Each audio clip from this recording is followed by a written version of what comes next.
Lu kok nggak pulang-pulang? Gue balas, nggak pulang-pulang pala lu, gue di rumah. Sambil ngepap gue lagi tidur di kamar.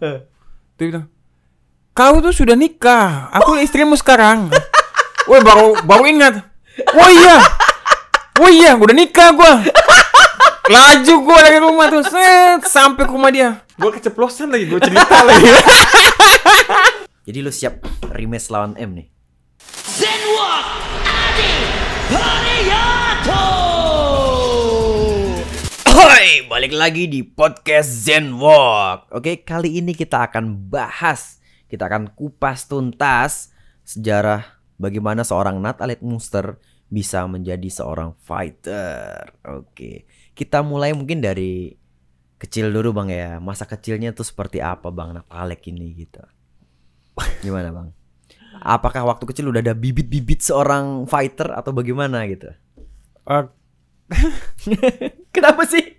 Ini masih inget yang mana nih kok ketawa nih? Natalie Munster kecil itu jauh dari kata seorang fighter. Natalie Munster kecil itu hanya seorang bahan bulian gitu.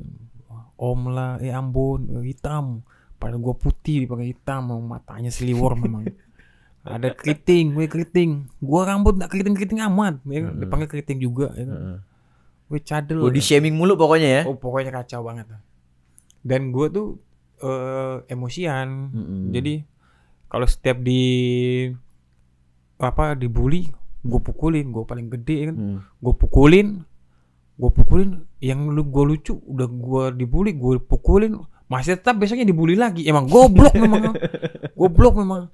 Ya, masih juga dibully. Iya. Sampai akhirnya gue tuh kan ketua kelas ya. Dilihat sama wali kelas kan, lu paling gede, lu jadi ketua kelas biar yang lain takut. Ternyata nggak takut ya. Ada teman kelas gue tuh ternyata anaknya si wali kelas ini. Cowok ribut banget kan, gue disuruh jaga kelas. Pas dia ribut, gue sikat lah pakai penggaris kayu. Ingat gak sih penggaris kayu dulu kan? Bukan begini, lurus begini, bedak. Sakit banget itu. Berdarah dong. Gila. Dulu kan caturulan ya, masih caturulan kan. Itu kelas berapa tuh? Waktu kelas berapa? 2 SD udah mukul orang pakai penggaris kayu sampai berdarah. Jadi papa gue dipanggil lah ke sekolah. Bukan dipanggil sekolah kan, waktu dia jemput. Masuk gue buku hitam kan, panggil dia ke kantor, ke ruang BK. Diam aja dia. Wah. Jadi dia diam kayak gini nih. Terus? Dihujat, dimarah-marahin sama guru itu kan. Diam aja. Dia minta maaf. Habis itu dia pulang sampai rumah. Diam aja dia 1000 kata dia sepanjang jalan dia pulang ke rumah. Pas sampai rumah, habis gue digebukin sama dia, dipukulin pakai rotan. Dia nggak mau mukul pakai tangan langsung gitu. Dia selalu pakai rotan. Kabel ke sapu tuh sampai 3-3-nya tuh patah kaki-kakinya sapu itu, kapu ijuk itu. Dicambuk pakai kabel. Gue sampai masuk di bawah kolong kasur. Gue pikir kan udah lah, nggak dipukul lagi. Gue di bawah kolong kasur ini. Dibongkar kasurnya itu. Gue masih dihajar. Sampai gue mikir, ini gue sebenarnya anaknya beneran atau bukan. Ya kan, wes. Habis itu kalau kau mau jadi orang yang pintar, kalau mau jadi orang sukses, kau sekolah yang benar. Tapi kalau kau mau jadi preman, besok kau kasih masuk tinju. Waktu awal-awal ikut tinju. Itu kelas 2 SD? Iya. Kelas 2 SD udah mau dimasukin tinju. Jadi masuk tinju awal-awal itu kan sengsara banget ya. Tinju kan lari terus. Gue juga sampai bingung ya sama orang-orang. Dan bener langsung dimasukin tinju? Iya bener. Jadi itu gue masuk tinju kan lari terus kan lari. Gue sampai mikir ini sebenarnya tinju ini baku pukul tuh lari. Lari terus ya kan. Lari kan kebanyakan larinya gak sih? Kalau latihan tinju kan baru abis pemanasan lari jauh. Endurance-nya biar bagus. Ya kan? Kok sengsara banget sih gue sama papa ini sampai. Mikir udah kok kayak gini banget. Sampai ada satu momen gue tuh dianggap udah layak buat fight. Oke. Berapa lama loh tanding? Latihan, sorry. Setahun. Kelas 3 kayaknya. Kelas 3 lupa caturulan berapa. Antara kelas 3 atau kelas 4 lah. Jadi itu waktu itu eksibisi masih. Di kota Balikpapan. Dulu kalau orang Balikpapan tahu tuh di sampingnya. Iya kah? Orang Balikpapan kah? Orang Kaltim. Tapi kok ada di Jambi, ada di Jakarta, ada di Aceh. Kan aku orang Indonesia juga, Po. Oke. Orang Ambon ini agak bingung juga sebenarnya nih, orang mana nih Bang Alek nih? Keliling kan Indonesia. Indonesia, Bang. Oke, kita balik lagi ke akhirnya Momen ikut pertandingan di Gedung Nasional, di sampingnya air pancur Benua Patra itu, Taman Benua Patra. Disitulah gue punya momen dikasih kelas eksibisi waktu itu anak kecil kan. Waktu eksibisi gue main kan, tuk, bagus main gue waktu itu. Harusnya eksibisi itu kan draw, tapi gue libas habis lawan gue tuh. Gue libas habis, jadi gue menang TKO tuh di situ. Pertama kali tanding menang TKO. Kelas 3 SD udah mulai karir sebagai seorang boxer. Ya pantes sih, pede banget kemarin lawan Ahong. Jadi gue menang TKO dapat saweran kan. Dapat saweran kan buat yang eksibisi kan, buat disawer. Ya buat motivasi kirain atlet. Penyanyi dangdut dong yang disawer, petinju disawer loh bro. Disawer. Wih, disawer tuh waktu itu duit 100.000 waktu itu. Dikasih 100.000. Gila, di zaman itu 300 rupiah bakso satu mangkok. 100.000 udah. 100.000. Kalau sekarang mungkin udah 1 juta kali ya. Mungkin anak SD dikasih duit 100.000, yang padahal belanja bakso aja masih 300 rupiah gitu. Dulu masih ada jajanan tuh 25 rupiah. Duit 25 rupiah tuh masih laku waktu itu. Iya. Kalau sekarang berapa tuh? Gue datang ke sekolah tuh kayak sultan men. Widih. Teman-teman gue yang suka ngebully gue. Lu pilih lu mau makan apa? Gua bayarin. Sombong dari kecil. Shit man. Enggak. Gue sebenarnya gue tuh supaya nggak ngebully lagi. Udahlah, nggak usah ini, berteman aja kita. Udah gue traktir makan ya kan. Sekalinya pas duit gue habis gue dibully lagi kan, anjing. Gue udah tahu deh kalau gue petinju ya kan. Nah momen kedua gue fight di Bandara Sepinggan. Dulu ada pameran waktu itu di Bandara Sepinggan. Waktu itu mau pelebaran bandara. Tuh gue fight di situ kelas 5 atau 6 deh, lupa. Itu masih SD juga. Masih SBC juga. Jadi lama banget tuh dari jeda pertama tanding sampai ke kelas 5 tuh butuh berapa tahun tuh? 3 tahunan. Lama, dan itu latihan terus. Tapi tetap latihan, tapi tetap latihan event terus. Event jauh. Oke. Sampai akhirnya gue lulus SD dan mulai fokus banget tuh di PPLP waktu itu, pusat pelatihan atlet pelajar ya. Gue masuk di situ, gue atlet boxing. Padahal sebenarnya latar belakang gue tuh bukan boxing aja, tapi ada juga karate. Karate juga pernah ikut. Malah karate itu sudah ikut lebih dulu daripada boxing. Karate itu ekskulnya sekolah. Boxing aja lo kelas 3, kelas 2. Jadi masuk sekolah itu sudah masuk dengan ekskul karate itu. Nah, jadi udah nempel lah. Karate sudah ekskul, cuman ya gimana ya, karate ekskul sekolah buat anak SD. Ya kan? Ya ujian juga nggak ada ya kan. Setahun latihan tapi nggak ada gasuku buat naik sabuk gitu ya kan. Latihan juga cuy yang tahu cuman ya pukul judan suki. Ya latihan sekedar latihan lah waktu itu ya. Tapi gue tetap akui bahwa memang gue ada dasar karate. Ada basic karate. Basic karate gue yang lebih dulu daripada boxing kan. Oke, jadi pertama kali lebih kenal karate dulu baru boxing. Boxing yang mengenalkan ayah gitu. Iya, ayah yang kenalin boxing. Padahal di keluarga gue tuh nggak ada satupun di keluarga gue selain gue yang punya genre bela diri. Oke. Nggak ada. Semuanya tuh kutu buku. Bahkan kakak gue kalau dipukul tuh kakak gue tuh ngadu ke gue. Sumpah. Oke. Badannya gede juga kayak lo. Lebih gede dari gue. Gue paling kecil di rumah. Lu bayangin, gue yang paling kecil di rumah segini. Iya kan? Monster. Apaan sih monster namanya? Jadi kakak gue kalau dipukul dia ngadu, gue dipukul sama ini. Gue datang cuma udah ribut, bukan lari dia, langsung jadi ribut. Wah, mau apa lo? Digibeng ya kan? Oke. Gitu. Jadi gue dari situ SMP gue masuk ke PPLP, SMA gue lulus. Maaf nih saya potong. Sebenarnya seorang ayah Natalek Munster ini kok bisa mengenalkan Alek ini ke boxing? Pasti kan ayahnya juga ada bela diri lain gitu ya. Maunya tahu boxing tuh dari mana ayah juga gitu, bisa anak gue arahin ke boxing deh kayaknya gitu. Jadi apa sebenarnya yang dilihat seorang ayah? Ayah ini dulu sempat latihan boxing dulu di zaman remajanya dia. Oke. Dia jadi Ambon tuh kan terkenal memang ya. Para petinju semua gudangnya petinju. Bahkan di kampung aku Latualat itu 17 Agustus bikin perlombaan tinju. Walaupun hadiahnya cuman ya susu cap enak, susu cap nuna atau dengan kacang hijau ya udah. Iya dulu ada kan susu kaleng cap nuna ya. Jangan dibahas yang kemasan menarik lah ya kan. Nah, sudah. Jadi dibikin kayak gitu. Nah, papa tuh sudah latihan buat persiapan 17 Agustus ini. Ternyata dia anti klimaks. Waktu dia mau persiapan ternyata dia sakit. Katanya dia ya kan. Ya kalau menurut gue sih sebenarnya papa tuh takut lah. Buat baku pukul makanya demam. Demam dia ya kan. Nah, jadi dia karena dia nggak kesalur dia coba untuk sodorin anaknya. Awalnya sebagai hukuman. Oke. Dinikmatin ternyata Malah menikmatin dihukum lo, keenakan lo dihukum lo. Dapat duitnya nggak? Dapat saweran tadi ya? awalnya tuh kan anak-anak kan dapat duit ya. Wih, gila. Dapat duit pergi sekolah cuma dikasih sangu 1.000. Ya. Sekarang dapat duit banyak 100.000, ini 100.000. Wih, enak juga. Jadi dalamin bertahan dalam semua kesengsaraan latihan itu. Akhirnya SMP mulai masuk PPLP, mulai Masuk PPLP. Masuk Gimana PPLP. seorang kok bisa masuk PPLP? Itu kan nggak sembarangan, bro. Itu kan ada seleksinya bisa masuk PPLP. Gue masuk di PPLP Maluku waktu itu, bukan Kalimantan. Jadi waktu gue lulus sekolah SD, gue pindah ke Ambon. Di Ambon karir gue makin jadi karena kiblatnya tinju ya. Benar. Di sana gue makin, mulailah Natalex yang dulunya dibully. Di Ambon tuh nggak dibully. Jadi tukang bully? Bukan.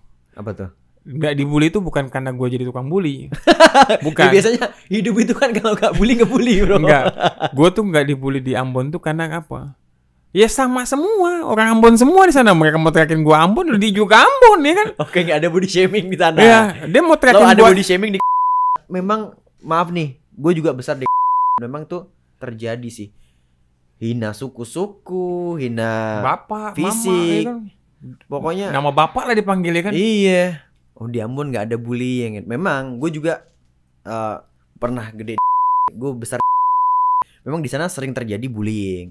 Entah dari karena memang di sana macam-macam suku ya, jadi satu benar. ya. Jadi mungkin misalkan gue nggak suka sama anak, berarti gue cari celahnya nih. Ini jadi apa nih lemahnya? Pasti gue hina di sisi itunya. Iya asli sih memang kalau jangan sampai mereka tahu nama orang tua aja dipanggil tuh. Iya. Kan ada dulu kan SPP. Di situ kan ada kelihatan nama tuh. Jangan pas waktu dibagi dilihat kan, nama bapaknya Supri. Besok kau dipanggil Supri, woi Supri. Hancur lah. Wah kacau. Pokoknya dicari celahnya gitu. Tapi jujur sudah besar kayak gini, hal-hal yang seperti itu yang gua kangenin. Iya, Hal-hal seperti itu yang gua kangenin. Teman-teman gua yang dulu-dulu itu, gua pengen kumpul sama kalian tuh bercanda seperti yang gitu dulu. Walaupun sebenarnya sakit banget waktu dulu ngeluarin kata-kata kayak gitu buat ya, gua. kita juga gitu. masih kekanak-kanakan. Iya. Tapi kalau sekarang tuh gua kangen hal-hal itu. Gitu. Rindu ya gitu ya. Rindu banget. Iya sih.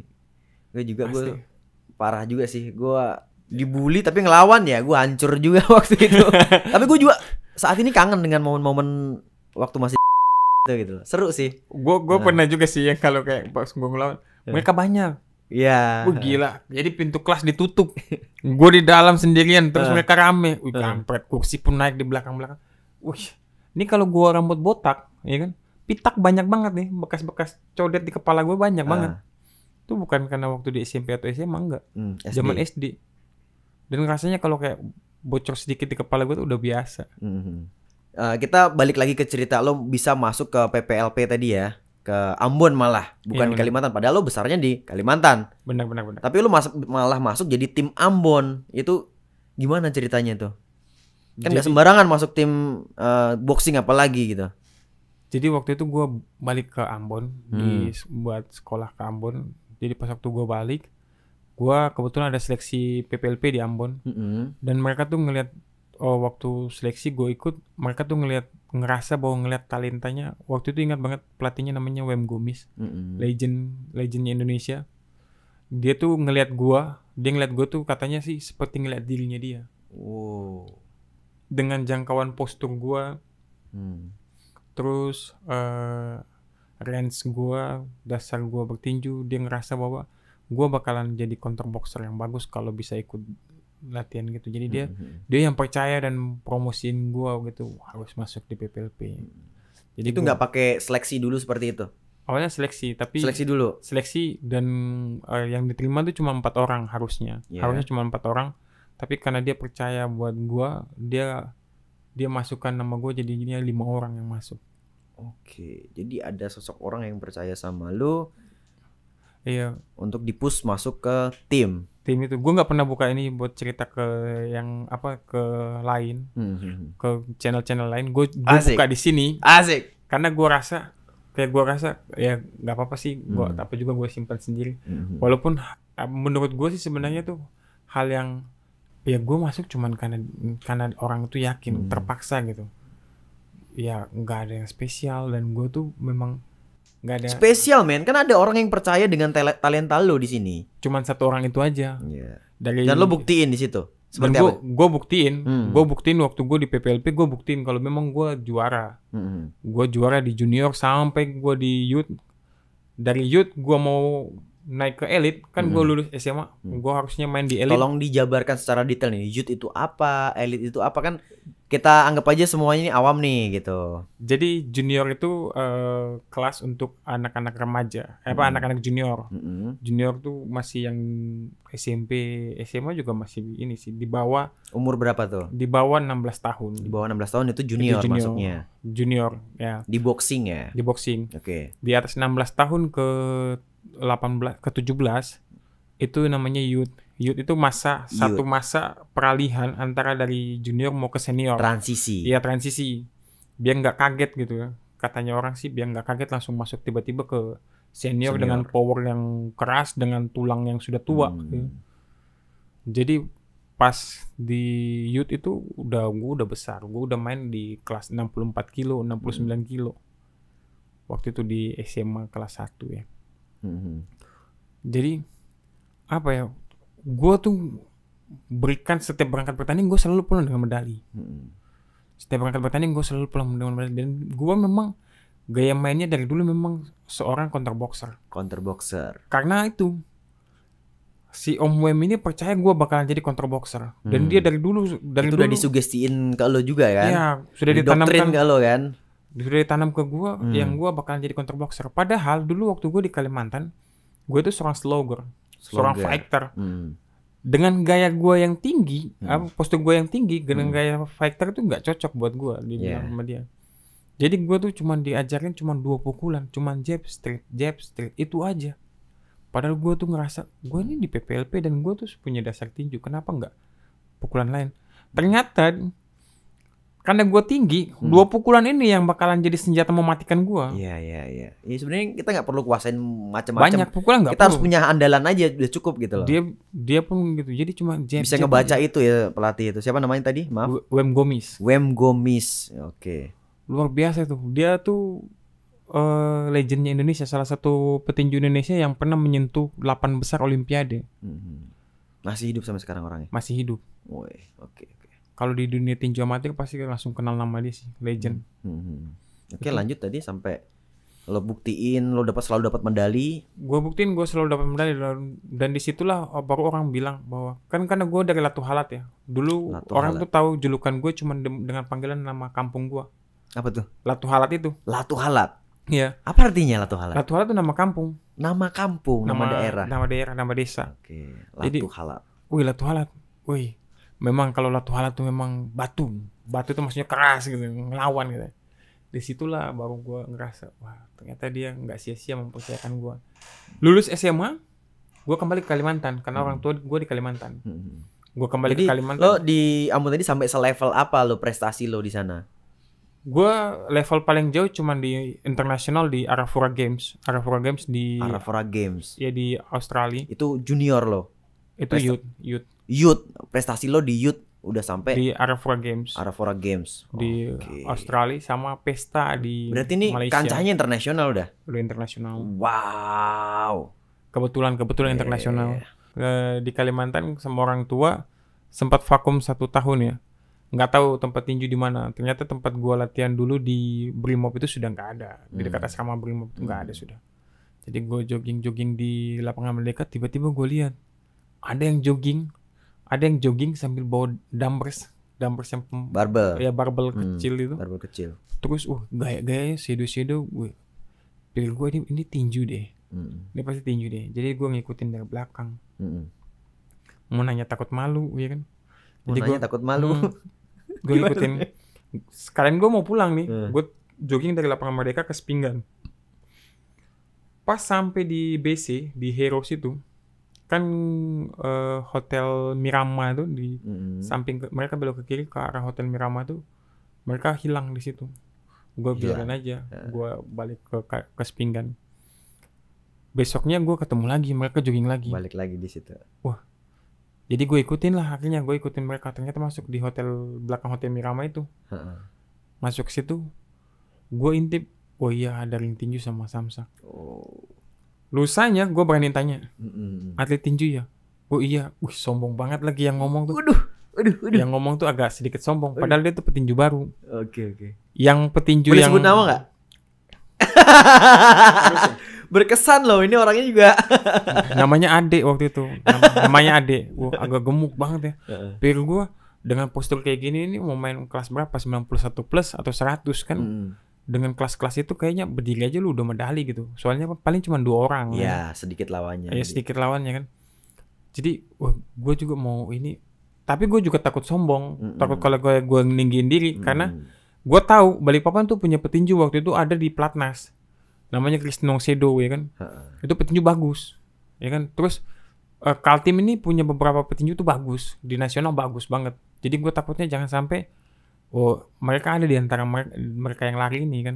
Takutnya aku nanti malah dibilangin malu kan jadinya lo kan, salah orang ya kan. Jadi gue langsung kayak wah udah diamin aja. Udah cerita dia bertanding segala macam kan si Ade ini. Gue ikutin aja. Akhirnya gue pergi ke tempat latihan. Pas sampai di tempat latihan, pelatihnya kenal gue dong. Terus pelatihnya langsung cerita ngejabar. Gue nggak ngomong apa-apa. Pelatihnya langsung yang ngejabarkan gue ke si mereka ini. Si Adi langsung diam dong. Ternyata yang lain ini mereka tuh tentara. Oke. Petinju mau persiapan porat, bukan olahraga angkatan darat. Di Surabaya waktu itu mau porat. Di situ langsung si Ade ini sipil, masyarakat biasa. Memang cuman ikut tinju. Dia tuh langsung diam dong. Terus habis itu dengan PD-nya dia ngomong kayak gini ke gue. Oh, ternyata abang sudah ikut tinju lama ya. Tadi lu tinggi banget ngomong ke gue. Ngomong tinju segala macam. Gue pikir lu udah jago banget ya kan. Juara di sini lah, juara di sana lah, bertanding di Banjar lah, bertanding di Samarinda lah. Gue pikir udah hebat banget. Salah orang lah bos, cerita bos. Ternyata dari pelatih itu ngomong, dia tuh baru ikut latihan baru seminggu, belum member dong jatuhnya. Ya, kayak member jadinya. Si kampret diberakin kepala gue sama dia. Bukan tipu ya kan. Diam aja sudah gue. Di situlah baru gue mulai latihan di situ. Dikasih ketemu jeda. Komunitas baru lagi. Ya ketemu komunitas baru, gue kembali hidup buat bertanding. Jadi gue bertanding langsung bawa nama Balikpapan waktu itu. Oh langsung tanding di situ, langsung lo dapat posisi di situ. Dapat posisi itu, berangkat ke Kejurnas 2000. Langsung ke Jurnas, berarti lo udah kalahin beberapa orang di situ yang ke Jogja lo dong. Ke Jogja langsung tembus gue di kelas gue tuh langsung tembus lu memang lenggang kangkung banget gue buat sampai ke Kejurnas, berangkat ke Jurnas. Gue ketemu sama tim dari Maluku. Dan ternyata disitulah baru mereka tuh ngomong soal surat mutasi gue. Nanti mereka uruskan surat mutasinya. Yang penting di Kalimantan aman-aman, sehat-sehat, yang penting diperhatikan. Mereka legowo lepas lu. Iya. Oke, memang ada beberapa manajemen atlet amatir ini yang nggak bisa legowo begitu ngelihat atletnya berprestasi di tempat lain. Iya, padahal diurus juga enggak atletnya ya kan. Betul. Kalau di Ambon, bahkan dipersulit ketika atletnya mau tanding. Wah, ini gimana caranya nih biar nggak gagal tanding gitu. Betul. Itu pengurus-pengurus yang ada banyak kayak gitu. Salah satunya Jambi gitu juga. Gue pernah sih di posisi itu. Gue ada sih pernah di posisi itu ketika gue mendapatkan panggung di tempat lain, tapi yang dulu tuh yang nggak pernah nyentuh gue mempersulit gue gitu loh. Gue pernah juga Jambi juga gitu kan, sempat gue mau pindah ke Banten atau Papua, dan mereka tuh persulit banget gitu. Dalam hati gue sudah, nggak apa-apa lah. Tapi jangan harap gue mau bermain lagi di Kejurnas buat Jambi. Gue bawa kabupaten aja karena memang gue ngerasa gue punya hutang budi sama kabupaten itu kan. Dulu gue sengsara di Jambi, kabupaten Sarolangun itulah yang kasih pekerjaan buat gue, kasih hidup lah. Jadi gue tuh ngerasa bahwa memang gue punya hutang budi lah sama kabupaten Sarolangun. Iya. Jadi dari lo bawa Kejurnas dari Kalimantan tadi, mewakili Kalimantan pastinya. Iya, mewakili Kalimantan Timur. Kalimantan Timur. Kalimantan Timur di Kejurnas, lo di situ meraih apa tuh? Perunggu. Perunggu. Tapi gue sumpah deh, sepanjang karir gue di situlah gue baru pertama kali KO. KO lo. KO. Karena Lawan masih inget pasti lawan lo inget-inget tuh pasti nggak mungkin lupa lo. namanya Haris Mongga dari Sulawesi Selatan, Kostrad. Australia. Gila pukulannya tuh Ahong kalah sumpah. Kayak mungkin 4 atau 5, 6 kali dari pukulan Ahong deh. Oke. Karena gue tuh ngerasa cuman kayak gelap terus kayak kilat lewat kan. Besok paginya gue mau buka mulut aja sakit kan. Habis sudah sakit ternyata di bawah gue ini jenggot gue aja tercabut, memar biru di bawah sini. Biru di bawah sini, di ujung sini pun biru. Gila. Tuh pukulan Ngeri, keras ngeri. banget sih. Iya sampai apa yang lo rasain pas KO itu? Baru enggak tahu apa-apa. Heeh. Kayak si Brando Mamana ngomong. Gue sadar itu gue nanya sama si Torik. Amnesia ya. Kita bukannya mau bertanding ya. Si Torik ngomong katanya, loh kita sudah selesai tanding bang. Jadi aku KO. Iya bang. Ah, aku kayak gitu. Aku nggak tahu tadi makan apa ya. Tadi pemanasan ngapain aja nggak tahu. Tiba-tiba besoknya gue pergi nonton yang lain tanding. Dan kita nanyanya nggak sekali kan, berulang-ulang kan kita nanya. Kayak meyakinkan gitu. Kita udah tanya, ntar beberapa menit lagi tanya lagi gitu loh. Kayak meyakinkan padahal enggak. Sebenarnya kita juga lupa tadi nanya apa. Iya. Memori itu Gua juga otak tuh pernah kayak ngerasain soalnya.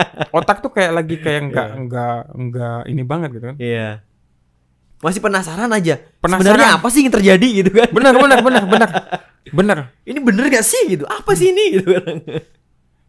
Iya. Sumpah itu emang momen.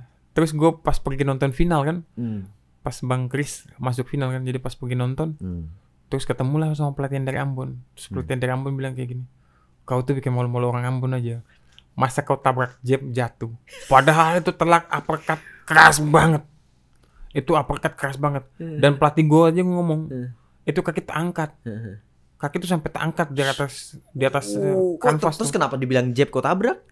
Dia tuh buat bikin motivasi buat gua gitu. Oke. Dia emang dari dulu kayak gitu. Oke, bahasa-bahasa orang Ambon keras ya, tapi memang itu membangun. Keras yang membangun. Kritiknya tuh pedis banget. Kalau mental nggak kuat udah pasti down. Baper ya. Baper. Nah, disitulah gua langsung wah, gila. Jab aja, jab lemah aja tercabut jenggot gua. Gimana kalau jab keras? Mati lah. Angkat kaki lo ya, Mbak. Angkat. Okay. Di situ gue ketemu sama calon istri gue. Asik. Di situ mulai ketemu. Kisah percintaan nih mulai masuk nih. Kapan lagi kan kita kulik ya. Nah, lanjut bang. Ketemu sama dia balik dari sana. Jadi istri seorang petinju juga nih. Istri petinju juga. Andalan Jambi. Ini curiga anak yang 9 bulan ini bibit-bibit petinju juga nih. Tapi kalau bilang kayak gitu gue mungkin bisa sependapat ya. Karena apa ya? Dia waktu hamil dia juga istri tuh ngidamnya tuh pengen di padding. Oke. Pengen padding, pengen latihan tinju. Nah, setelah dia lahir, dia tuh kalau kayak kan anak-anak itu suka kalau tenang ya, kalau dikasih tontonan-tontonan gitu ya. Kalau dikasih tontonan-tontonan kayak film yang film anak itu dia nggak mau. Oke. Tapi pas waktu film-film fight itu tenang banget dia nontonnya. Kalau pas film action senang banget dia. Okay. Memang kayaknya memang jiwanya itu jiwa ini. Soalnya kalau kita ganggu-ganggu juga dia langsung double cover dia. Bener. Bener. Kan kalau anak kecil kan kalau kayak kita ganggu-ganggu gitu kan. Udah tontonannya 9 bulan tontonan MMA. Dia kan kalau mau diserang double cover. Bener. Mau dia sini nak. Gitu. Bener. Jadi kan kalau anak kecil kan kalau kayak kita toel gini kan. Dia gini nepis tangan kalau kita gini kan. Kalau anak lu enggak? Enggak, dia double cover dia. Sedikit lagi gua ada moving dia. Gini. Iya. Asli. Oke. Di situ lagi gua ngerasa, waduh gila nih cewek bakalan jadi pemukul KO nih besok-besok nih. Mantap. Amin. Oke, kita flashback lagi ke lo pertama kali kenal bini lo. Gua kenal tuh di 2014. Pas di Kejurnas di Jakarta itu lo kenal? No, bukan di Jakarta. Kejurnas itu di Lahat. Di Lahat di mana? Di Lahat tuh Sumatera Selatan. Sumatera Selatan lo ketemu bini lo di situ. Di Lahat ketemu sama dia di situ. Baliknya tuh pas udah kenal beberapa minggu ya. pas tanggal 6 bulan 6 2014. Wih, sok romantisnya gue. Asik. Gue bilang, Lu langsung pertama ketemu langsung jatuh hati nih. jatuh hati sih enggak sih. Nah, terus bagaimana tuh? Apa buaya-buaya, gaya-gaya buaya? Enggak, bukan gaya-gayaan buaya. Cuman kan gue tuh ada kayak bernazar gitu ya. Bernazar pengen Tuhan kalau umum kan sudah enggak ini lagi. Kalau memang ini kasih jodohku tuh yang memang mau ajak, kebetulan aku Kristen ya. Yang mau ngajak aku, sayang ayo kita ke gereja dong, bukan yang sayang ayo kita ke mall. Oke. Jadi pas waktu itu ternyata Sabtunya itu tanggal 5 itu dia ngomong kayak gini. Minggunya itu tanggal 5 dia ngomong kayak gini. Ayo kita ke gereja yuk, gereja bareng. Padahal tuh malam Sabtunya malam minggunya tuh gue berdoa kayak gitu. Pas minggunya dia ngomong kayak gitu, ke gereja yuk bareng. Apaan dia di Jambi, gue di balik papan kan? Bareng. Kok kayak Tuhan jawab itu kan? Gue tanya lagi malamnya tuh Tuhan. Kalau memang dia jodohku, dekatkan. Kalau enggak ya udah jauhkan. Ternyata dia muncul di mimpi gue, ya kan? Dia muncul di mimpi gue kan? Cantik kagak ya kan? Begini aja lagi. Bininya gini, lu nggak lo katain cantik gimana sih? Menarik dia. Kalau cantik kan fisik relatif. Tapi kalau menarik pasti. Ya kan? Jadi udah kayak gitu langsung gue lah tanggal 6 bulan 6 gue lihat kan langsung cantik. Ini tanggalnya gue bilang, ini tanggal cantik nih, bagus nih, mau nggak sih? Mau apaan dia bilang gitu kan? Sok-sok jaim dia. Tahu lah dia tuh padahal tuh sok-sok ini aja lah dia. Dia bilang katanya, buat apaan? Mau nggak sih? Jadian aja yuk. Jadi pacarku jadian aja yuk. Nggak ada romantisnya kak. Rayu lah dulu kak. Atau apalah kak. Ya udah kalau kau ndak mau ya kan. Ya maulah katanya. Jadian. Oke. Tapi itu LDR loh. Jadi bini lo berharap lo tuh dengan kata-kata romantis atau bagaimana begitu, lo langsung frontal gitu aja udah nyatainnya. Iya, gua nggak bisa romantis. Gua kan kaku orangnya. Iya. Jadi sudah ya jadian 2014. Sampai 3 tahun loh, 2017 baru kita ketemuan. Jadi LDR. Jadi LDR 3 tahun. LDR, gue tuh kan, gue mikir kan, apaan sih? Dia jauh juga di Jambi ya kan. Di sini di Balikpapan nih banyak cewek-cewek cantik deketin gue gitu. Asik. Jadi gue selingkuh lah, ya kan. Tahu dia tuh, orang dia tahu kok, ya kan. Gue selingkuh, selingkuh lah sama cewek-cewek, beberapa cewek. Sampai mama gue tuh selingkuh sama cewek-cewek, banyak betul ceweknya. Iya kan, buat gue kan I love you itu kan aku cinta kamu yang sana, kamu sana, kamu sana, kamu sana, kamu sana, kamu sana. Laki-laki men. Ya wajar. Ya, kan laki-laki cuma ada 2. Kalau nggak bajingan, banci. Gue nggak banci gue. Jadi oke, sudah lanjut. Tuh dari situ, mama gue bilang, tahu nggak? LDR itu adalah hubungan yang dijalani oleh orang-orang yang berkualitas. Widih. Kalau kau memang berkualitas, kau jalani, jaga hubungan itu baik-baik. Mama habis ngomong itu nggak sampai 1-2 jam itu langsung SMS ke yang kan dulu masih SMS sama BBM ya. Oke. Kayak yang lain-lain itu putus. Mereka tuh kayak, "Loh kenapa kok putus? Kenapa? Gue udah bosan. Brengsek banget nih orang aja. Gue udah bosan. Terus kau kira aku nih barang? Ya kalau lu nggak mau jadi barang, ya udah tinggalin gue. Gue bilang kayak gitu, brengsek banget sumpah. 2017 gue putusin buat gue ikut dia ke Jambi. Dan gue pengen komitmen bahwa gue serius sama dia. Lo ke Jambi hijrah ke Jambi. Jadi gue tuh rencana di tahun 2020 baru gue nikah.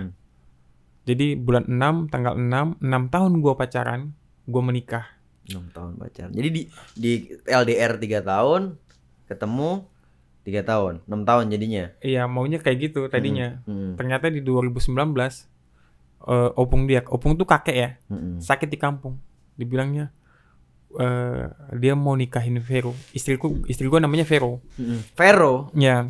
Dia mau nikahkan Vero di bawah tangannya dia. Permintaan terakhirnya dia gitu aja. Kakeknya di mana tadi? Sorry. Di kampungnya di Samosir. Samosir tuh di Medan. Iya, benar. Disitulah gue langsung, tantangan gue, dikasih waktu cuman beberapa hari lah buat ngurus surat-surat semua, buat gue nikah di kampung.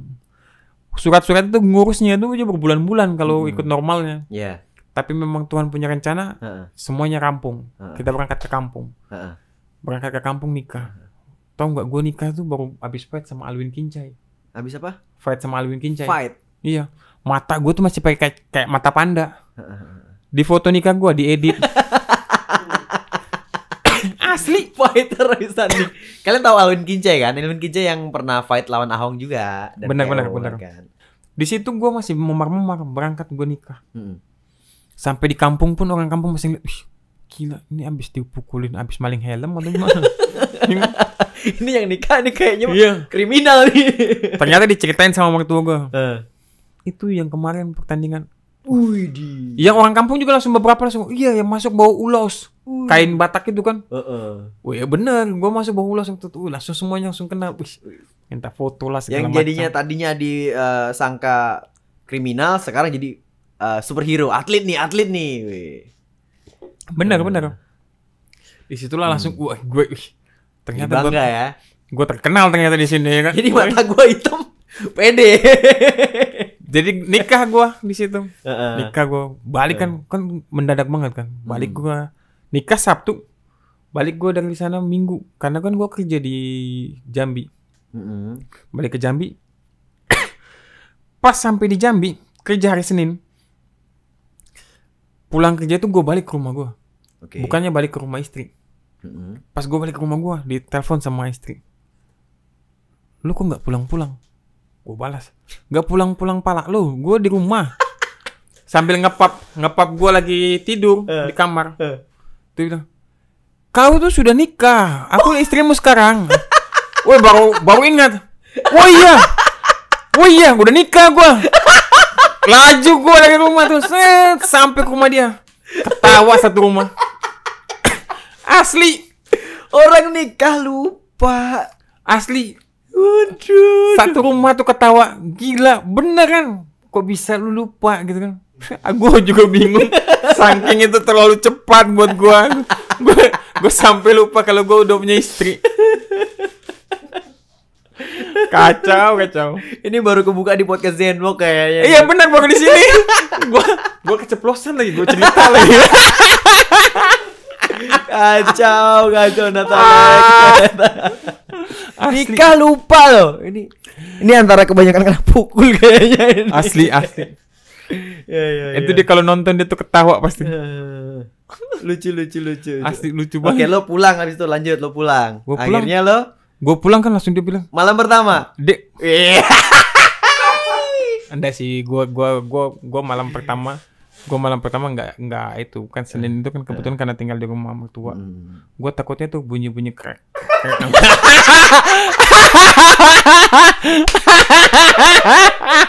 Jadi gue nggak malam pertama men. Masa sih gak percaya gue. Sumpah. Dan terus lo nikah ngapain ya malam? Gue check in malam pertamanya anjing. Udah lupa kalau udah nikah, nggak malam pertama, nggak ada romantisnya lo lek. Nggak, gue malam pertamanya check in gue. Oh langsung check in.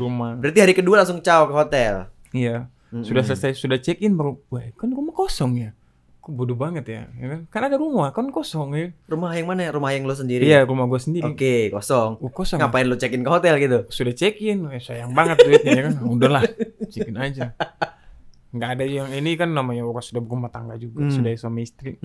Nggak ada yang mau larang. Siapa mau larang ya? Kalau tetangga kamar yang dengar bunyi ngik ya dari lo. Siapa suruh di kamar sebelah gua ya? Namanya gua malam pertama. Nah ngomong-ngomong malam pertama nih, lo ikut berapa round? Anjir! Ikut berapa round lah lo? Gua sih kalau malam... Boleh badan gede ya kan, badan gede, otot sangar. Kasih KO Ahong. Tapi lo kuat berapa round, men? Woi, gua tuh, lu jangan sindik-sindik. Nanti kebuka rahasia lu ngirim gua apaan kan? Jangan.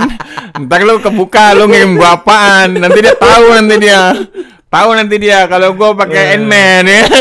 Pakai ini nih. Pakai itu. Kebongkar dia sudah tuh. Yo. Perkasa emang. Paten. Oke. Lanjut. Habis itu balik ke karir boxing lo lagi nih. Nah, dari situ lo habis nikah kemana lagi nih di dunia prestasi lo? Gue abis nikah tuh masih tetap lanjut ya. Tetap boxing lanjut. Fight gue masih lanjut. Dan membawa nama daerah mana nih pas sudah nikah? Tetap Sarolangun. Sarolangun tuh mana sih? Sarolangun tuh satu kabupaten di Provinsi Jambi. Jambi, oke. Iya. Jadi gue tuh ngerasa bahwa gue punya utang budi lah sama Sarolangun. Sarolangun tuh yang ngangkat gue di saat gue tuh dijadikan gembel di kota Jambi gitu. Kabupaten Sarolangun tuh orang-orangnya ada beberapa yang memang peduli lah sama atlet. Beda kalau sama Jambi tuh liurnya aja lah yang dijual. Janji-janji surga aja. Itu beberapa oknumnya ya, beberapa oknum yang jadi pengurus ya. Beberapa oknum yang jadi pengurus inti pula lagi kan ya. Yang kayak gitu kan. Jadi bukan kota Jambinya bukan ya. Bukan kota Jambi. Oke. Lo lanjut masih seorang boxer. Jadi udah profesional amatir ya maksudnya ya. Amatir boxing dan lo di situ selalu ikut ke Jurnas atau bagaimana? Selalu ikut ke Jurnas. Ikut ke Jurnas, kejuaraan. Terakhir bawa nama Jambi itu di kejuaraan dunia di Manado. Oke. Kejuaraan dunia di Manado. Walaupun gua kalah waktu itu dari Cina Taipei, tapi ya udah gua bawa nama Jambi lah. Oke. Jadi udah event internasional udah biasa aja buat lo, buat seorang Alex ya. Ya udah biasa sih. Biasa gua dipukuli sama orang-orang luar itu biasa. Oke. Gua mau mukul yang mereka dipukul di sini, yang getar di belakang sini. Woi, bukan di belakang sini aja, sampai ke bawah getar. Jadi lo kalau ngerasain pukulan tinju itu, gue juga ngerasain men. Di straight di sini gue, otak belakang gue yang bergetar. Langsung bersyukur. Tapi memang benar, gue tuh ngeliat sendiri soalnya.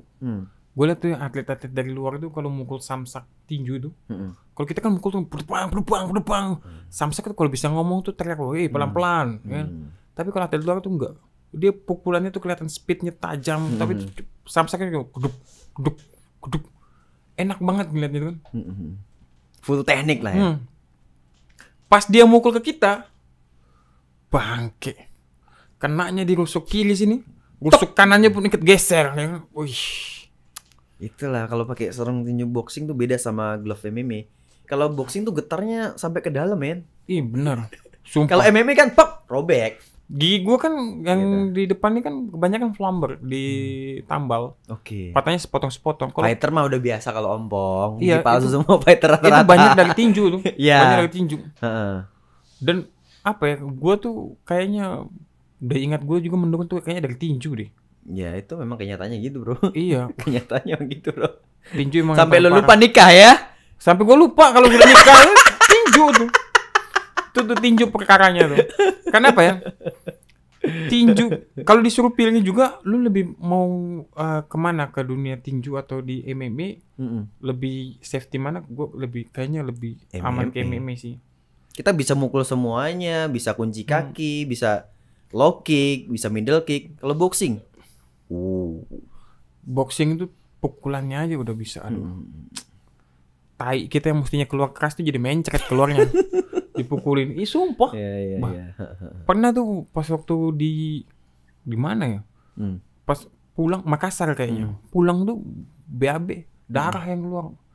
Bukan ditendang dipukul. Itu masih level Indonesia tuh dan amatir. Nah, ini kan udah seorang Nat Alex Munster kayak tinju udah makanan sehari-hari, udah biasa banget lah, ternyata udah sampai level internasional gitu loh. Dan gue mau tahu nih, kok dari seorang petinju bisa beralih ke dunia MMA itu gimana ceritanya gitu loh. Kok lo bisa punya ketertarikan di dunia MMA? Kan lo harus belajar banyak hal baru men. Itu gimana? Motivasi lo apa bisa masuk ke MMA nih? Jadi apa sini? 2017 sebelum gua ke Jambi, kan gua ke Jambi itu Desember 2017 akhir. Jadi sebelum gua ke Jambi tuh gua ada pertandingan bulan Maret atau Juni gitu ya. Di Ambon, kejuaraan nasional waktu itu. Dan gue tuh waktu itu bawa nama Kaltim. Nah, berangkat ke Jambi udah pindah lagi Kaltim ya dari Jambi tadi ya. Belum ke Jambi. Waktu Belum itu ke masih bawa nama Kaltim. Oh, masih nama. Kan gua masuk ke Jambi kan 2017. Oke. Nah, 2017 akhir, 2017 bulan Juni ini gua masih bawa nama Kaltim. Berangkat ke Ambon pertandingan. Waktu pertandingan sana, gue sebenarnya sebelum itu pun sudah suka nonton sih. One Pride ini sudah gue suka nonton. Jadi pas waktu gue fight, gue satu-satunya petinju Kaltim yang bawa pulang medali waktu itu, medali perunggu. Jadi pas waktu selesai gue fight, gue kan pulang ke kampung dulu. Kebetulan kan di kampung kan. Di Ambon. Iya. Oke. Kayak pertandingan di Ambon, gue pulang kampung, orang lagi main QQ nih. Main QQ sama orang di kampung kan. Dia bilang sambil main-main nonton One Pride, kau tinju tapi nggak pernah lah muncul di TV ya kan. Katanya gitu kan. Nggak bisa kita ngomong apa-apa ke orang-orang sini, nggak ada buktinya ya kan. Benar itu. Sambil main kartu nih, sambil main kartu tiba-tiba muncul lah siaran One Pride. Nah kau tinju tuh kayak gitu tuh, muncul di TV lah, ganas betul lah, kayak ayam lah di kandang lah. Kayak gitu dia ngomong kan. Wih, langsung termotivasi aku. Ya. Balik aku bakalan audisi. 2017 season 3 gua ke Sumantri Bojonegoro. Oke. Audisi di situ gua. Gua persiapan di Balikpapan, gua persiapan sama komunitas BJJ di Balikpapan.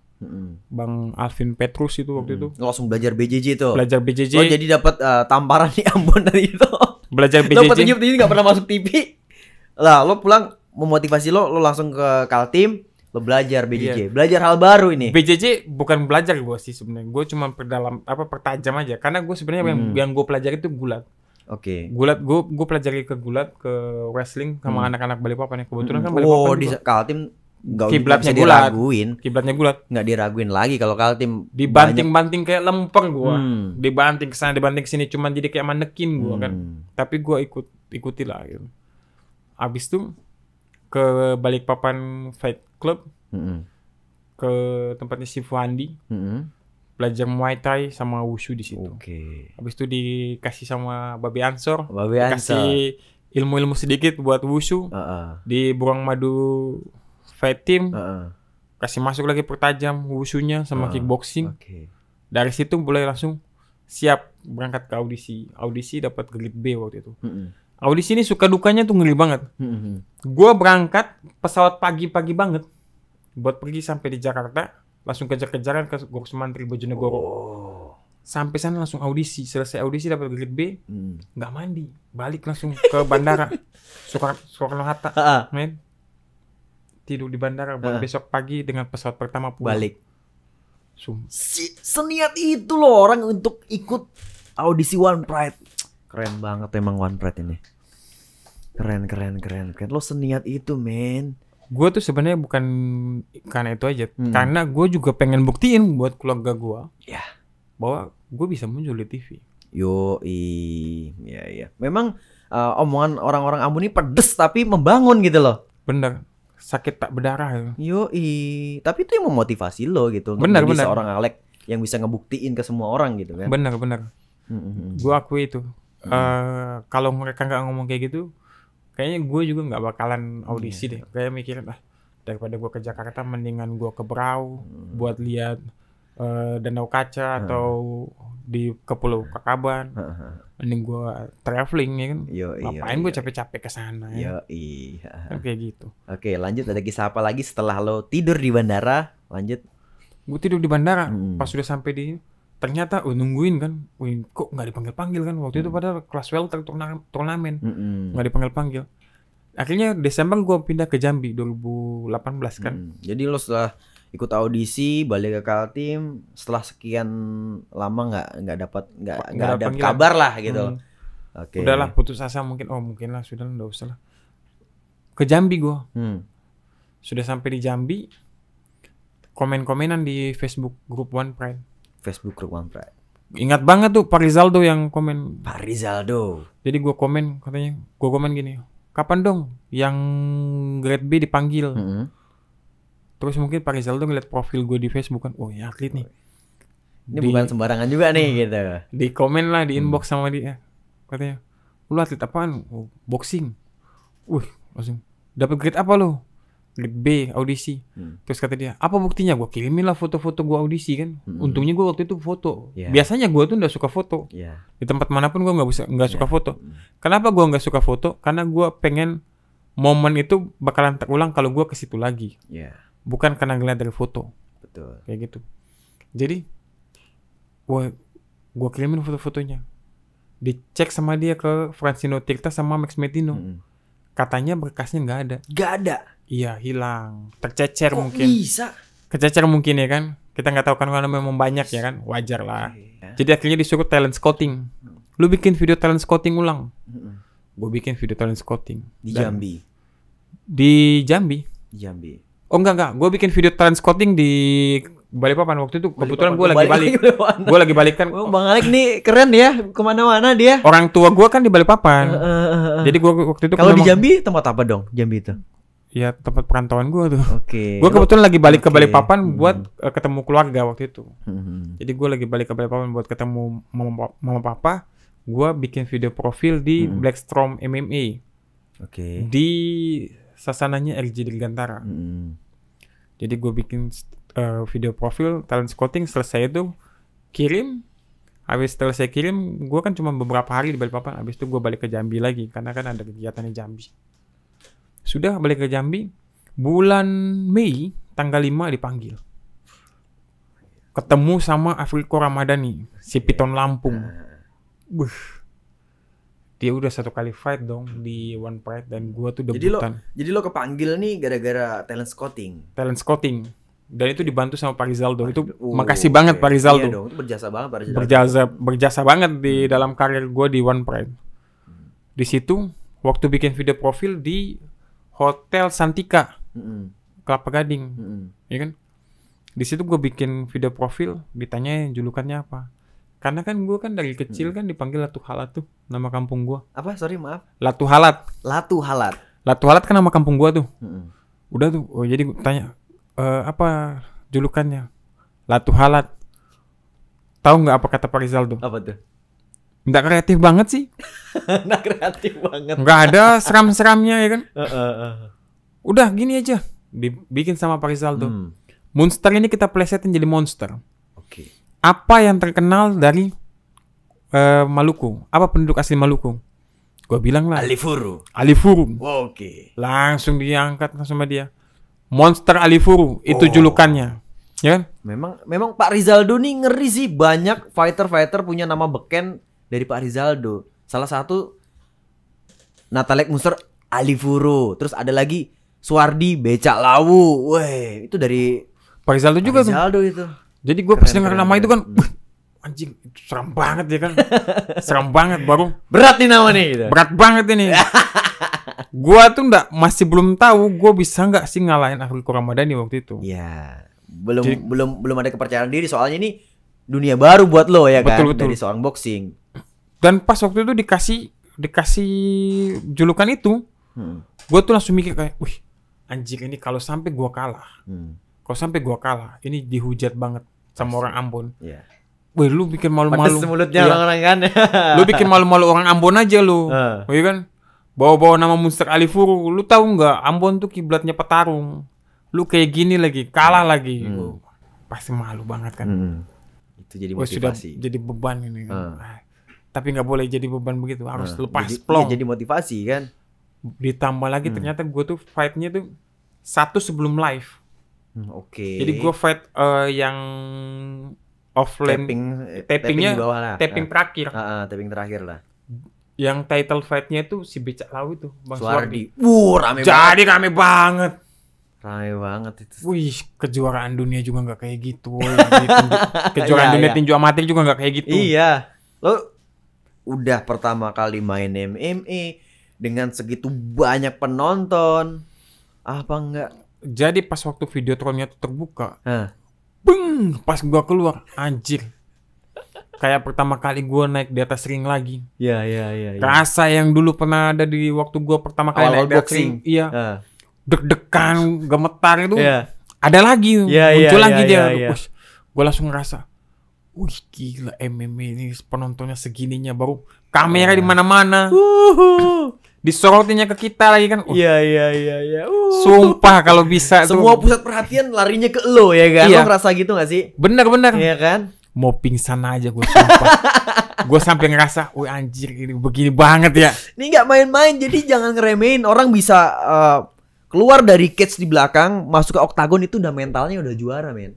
Nggak semua orang bisa. Bener.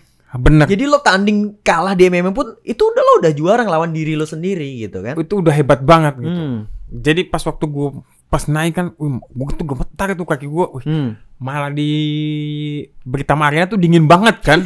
Makin down gue. Sumpah, makanya tuh gue sedikit blunder waktu di menit-menit awal waktu lawan Afrika Ramadhani. Gue nggak pancing jab, gue langsung tiba-tiba masuk dengan straight. Akhirnya dia take down. Oke. Jadi gue tuh kotak-katik di bawah tuh agak Lawan lama. lo basicnya apa tuh? Gulat. Wah, Gulat dan judo. mateng lo ketemu orang gulat. Jadi gue di bawah. Entah kenapa gue bisa balik. Oke. Pas posisi stand up habis gue babit. Salah. pukulin. Salah lo kasih kesempatan berdiri seorang boxer, salah lo. Gue pukulin, gue menang TKO waktu itu di situ. Disitulah pas waktu muncul di TV. Tahu nggak apa kata mereka? Monster Alifuro aja, batu. Komentar orang di kampung tuh kayak gitu. Monster Alifuro aja, batu. Kembangkan nyong, Wih. Ali batu. Keras. Gimana perasaan lo tuh dapat pujian seperti itu? Gua tuh kayak, kayak anak kecil yang dapat permen gitu. Iya. Aku dalam hati gua tuh cuman kayak terima kasih Tuhan. Ini yang gua tunggu-tunggu selama karir gua tuh. Ini yang gua tunggu-tunggu.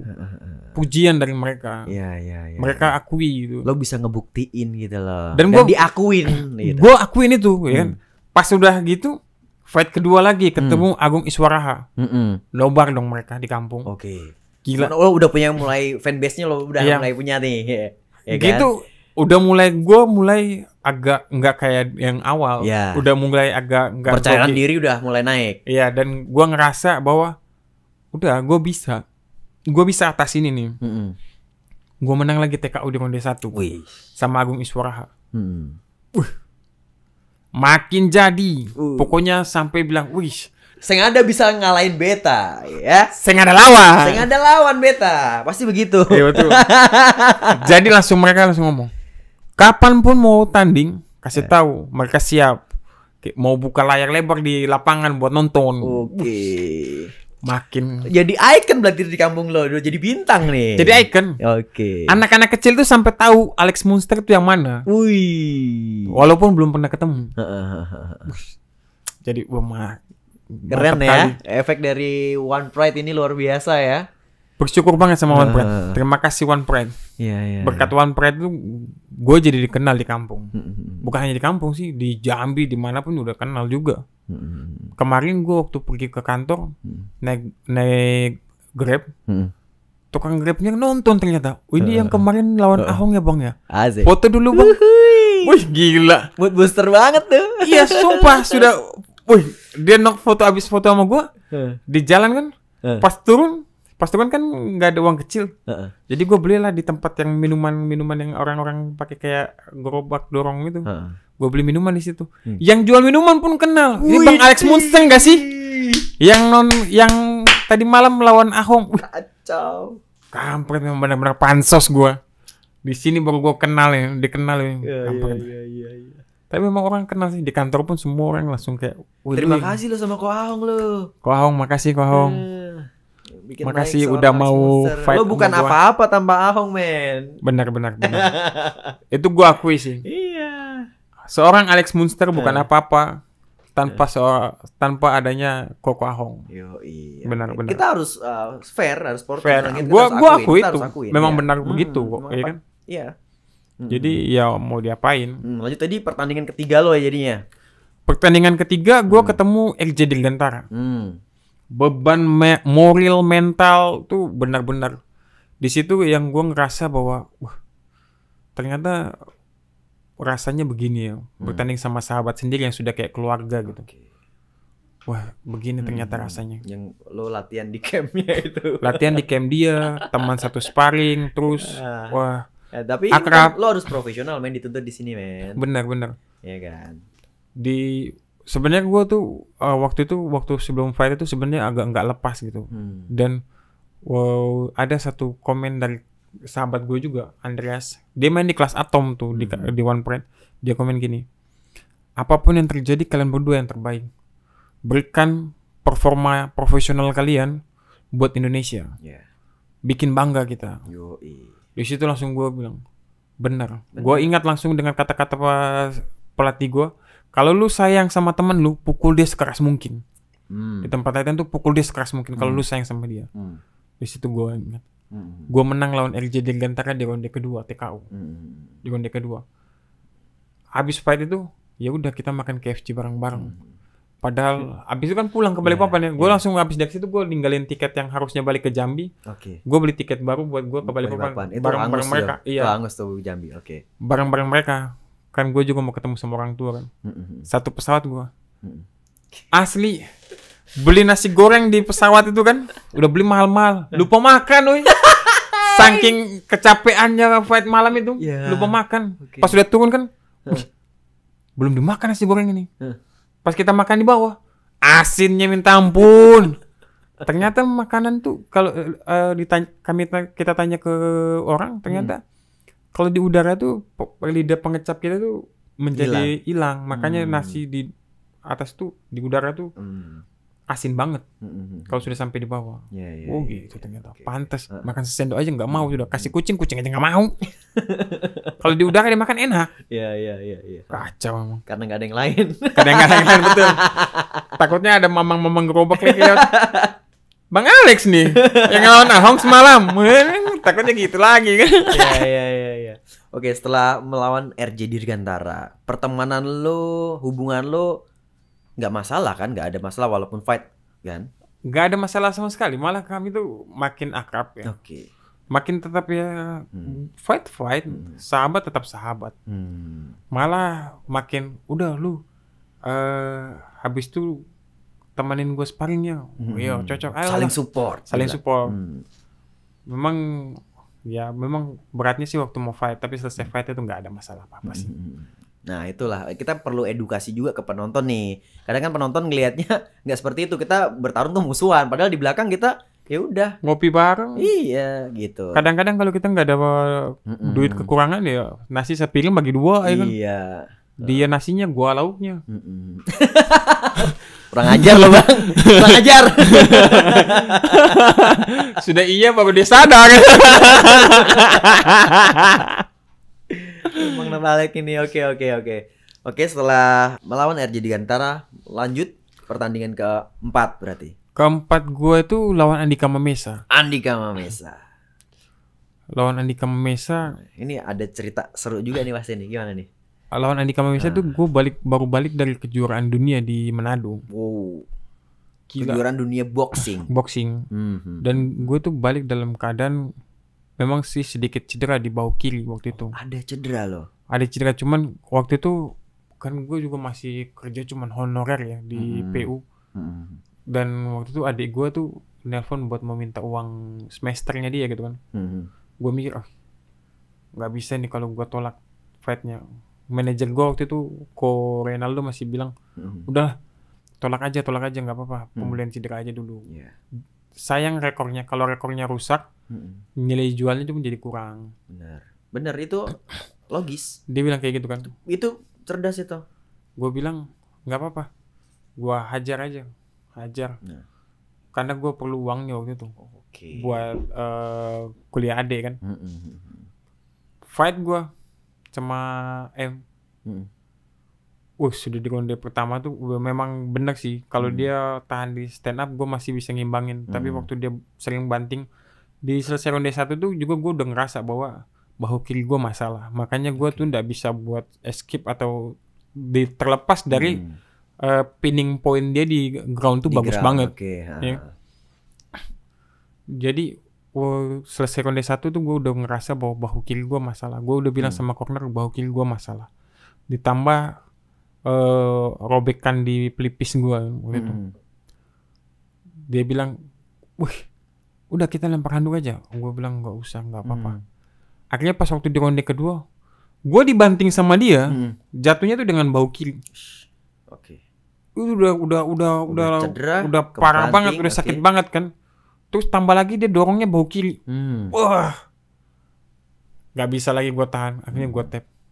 Gue bukan masalah apa, tapi gue pikir karir gue masih panjang ke depan. Iya. Gitu. Lebih baik gue selesaikan fight ini dan gue maintenance kembali tak bahu kiri gue. Habis itu ya, M tunggu gue di kali berikut. Gue pikir gitu. Jadi lu siap rematch lawan M nih? Siap. Oke. Siap lah, harus siap. Tadi tujuan tanding lo tuh mulia sih, lo mau ngebantu adik lo kan. Itu luar biasa. Jadi gue selesai itu ya udah, gue habis itu paginya gue transfer buat adik.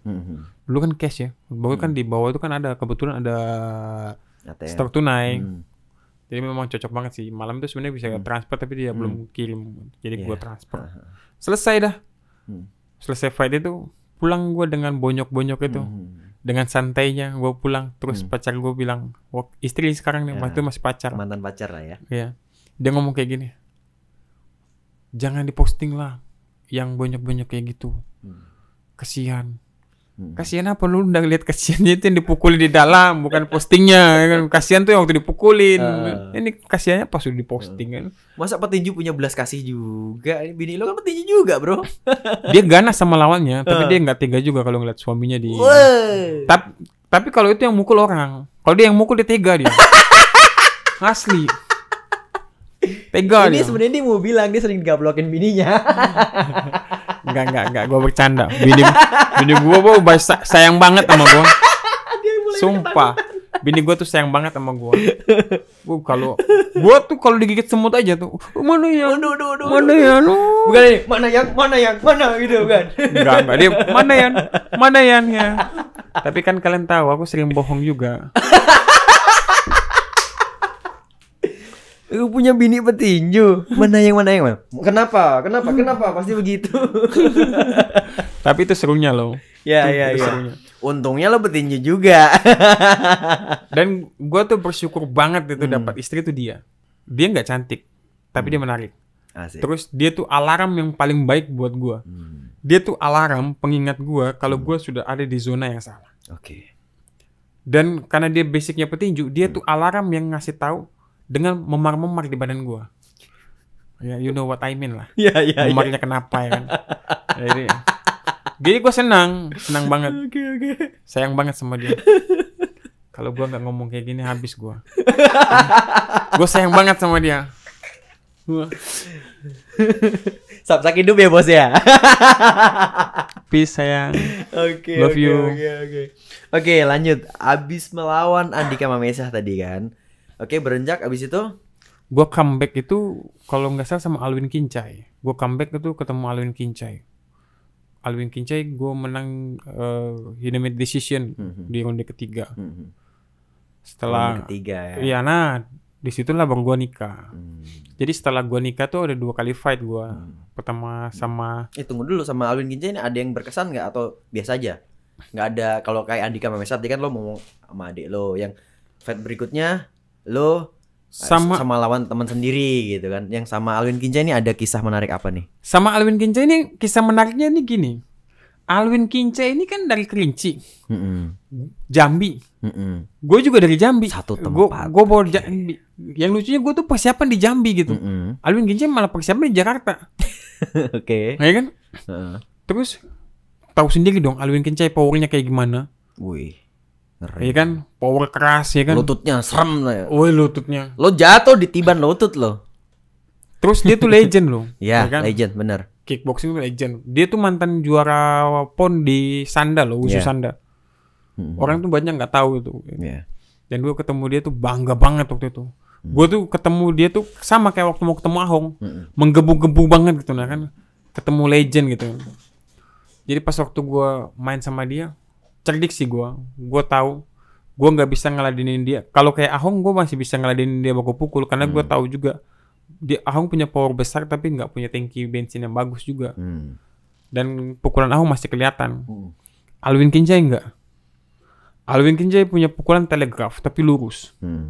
Nah itu paling susah dihindarin. Sudah lurus, power keras. Low kicknya lagi itu kayak tiang listrik dipasang di tulang kering gitu.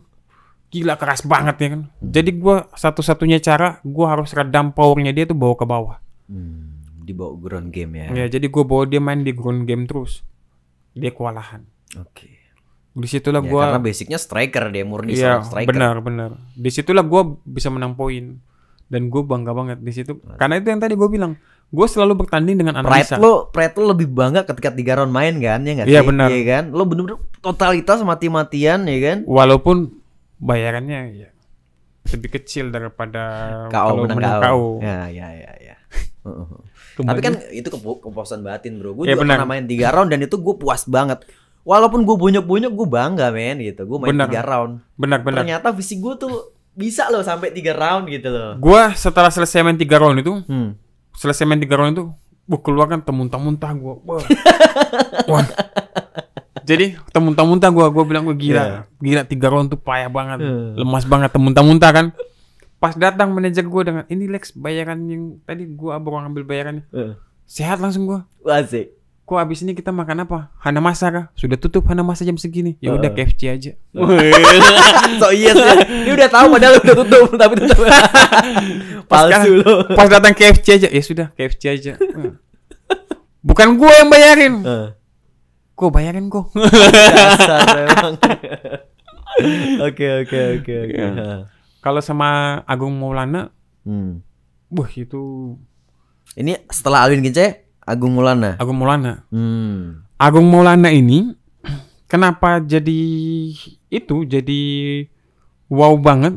Ternyata gue nggak tahu. Gue sudah persiapan. Ternyata fight Agung Maulana digantikan jadi fight lawan gue digantikan dengan Agung Maulana di 2 minggu sebelum fight. Nah ketemu sama Agung Maulana sudah sampai ini awalnya belum pernah tegur sapa sama Agung Maulana. Pas waktu di Ragunan baru dikasih tahu sama orang. Agung Maulana tuh anaknya almarhum Om Ali. Om Ali ini ternyata pelatih gua dulu. Om Ali ini yang punya jasa di gua, yang pernah ngelatih gua jadi atlet, yang benar-benar jadi atlet tinju. Pelatih gua ini ternyata Om Ali, almarhum papanya Agung Maulana. Wih, di situ langsung gua yang tadinya gua tuh ya menyesal kenapa sih fighternya pengganti ya kan. Kalau fighter pengganti gini kan dia kalah nggak ada begitu ini ya, nggak ada gitu wow. Tapi karena pas waktu tahu dia tuh anaknya Om Ali, semangat gue tuh menggebu-gebu banget. Gue akan tunjukin dalam hati gue akan tunjukin buat almarhum Om Ali bahwa salah ngedidik orang. Lu nggak salah kalau lu sedang ngedidik gue. Gue akan buat lu bangga. Hari ini gue bakalan bener-bener pukul hancur anak lu. Gue akan kasih tunjuk itu ke anak lu. Dan bener, gue menang TKO di ronde pertama 31 detik ya. Gue dapat itu di Agung Maulana. Habis itu ya gue coba untuk pensiun sebenarnya, tapi dipanggil lagi untuk kembali. Oke. Gue kembali. Comebacknya dengan ketemu sama si Raja KO. Yang kemarin. Iya. Kayak gitu sih. Oke, jadi ini episode ngebahas sejarah tentang Natalek dan jawaban untuk kisah tentang Ahong udah ada di episode 1. Nah, kalau kalian mau lihat di episode 1. Demikianlah kisah seorang Natalek Monster. Monster Alifuru. Nah, thank you Bang Alek udah hadir ke podcast Zen Walk. Terima kasih banyak. Oke. Mungkin ada pesan untuk fansnya atau hatersnya Bang Natalek nih sebelum kita tutup, kita closing.